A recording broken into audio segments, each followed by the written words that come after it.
Who among us doesn't Please need to remind seek us. forgiveness? Go ahead. Which, as we know, is the Ram's horn.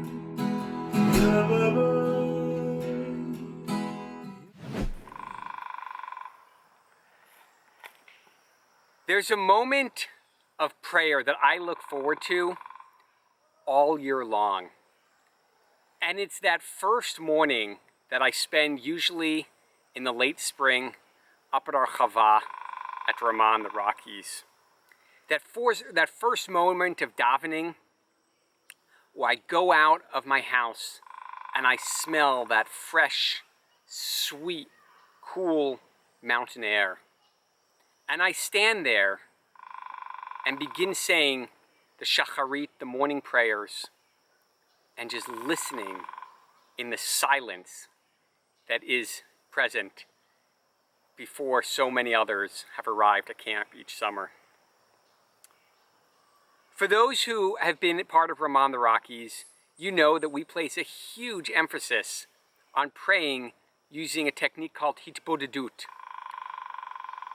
Hitbodedut, which was coined by Rav Nachman of Breslov, is this idea that you can become one with God. You can commune with God by going out and just being alone in nature and feeling God's presence. You can sit, you can listen, you can literally hear the sound of the wind in the grass all around you. Now, I also love davening. I love prayers during the high holidays, where it's the exact opposite. We go into our synagogues surrounded by hundreds and sometimes even thousands of people, all singing in unison with our voices rising up together. Yes, there are those silent moments too, but nothing like the silence we get at camp.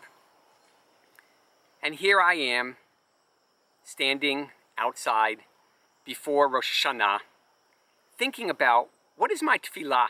What is my prayer going to look like this year? What's it going to feel like this year?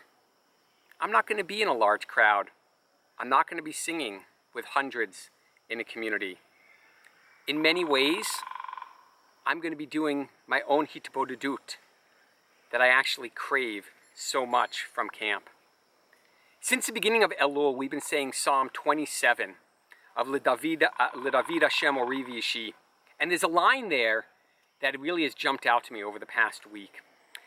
Famous words of Achat sha'alti me'et Hashem oto avakesh, shivti bevet Hashem kol yemei chayai, lachzot b'noam Adonai ulevaker bechalo.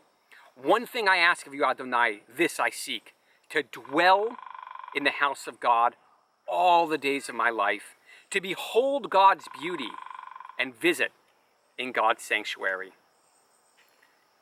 Camp each summer, for me and I think for most people that come to Ramah in the Rockies, it's a return to nature. It's a return to the natural world, to God's world in its most pristine state. And one of the things that we do at Ramah in the Rockies is we use our time together to develop our relationship with the divine by interacting with nature. I live in a beautiful place, surrounded by nature. Indeed, this summer, perhaps one of the nice parts of not being at camp is I finally have had a chance to explore my local natural surroundings more than ever. But this Rosh Hashanah and Yom Kippur, I intend to incorporate one more practice from camp into my ritual, and that is of hitbodedut. I encourage you to try this too. Shivti bevet Hashem, the psalm says, lachzot b'noam Hashem levaker bechalo. Dwell in God's house and behold God's beauty. This Rosh Hashanah, this Yom Kippur, in addition to anything else you might be doing to celebrate the holiday, go ahead. Give hitbodedut at home a try. Go. Sit outside. Perhaps you have a yard. There are trees all around. There are rocks. Close your eyes. Listen to the sounds around you. Hear them. And when you are ready, say, God, I'm here. Literally say, God, I'm here. What comes after that? I don't know. Maybe you'll sing. Maybe you'll actually have a conversation Maybe you'll use the words in the Machzor. Maybe you'll hum. Maybe you'll just be quiet. But hopefully this Rosh Hashanah, this Yom Kippur, will give all of us a chance to be present in a way that we actually might not have been if we were gathering kiragil, like regularly, with hundreds and thousands in our own physical sanctuaries. Shana Tova, Gemar Chatima Tova. May it be a year of health, happiness, hope, and laughter.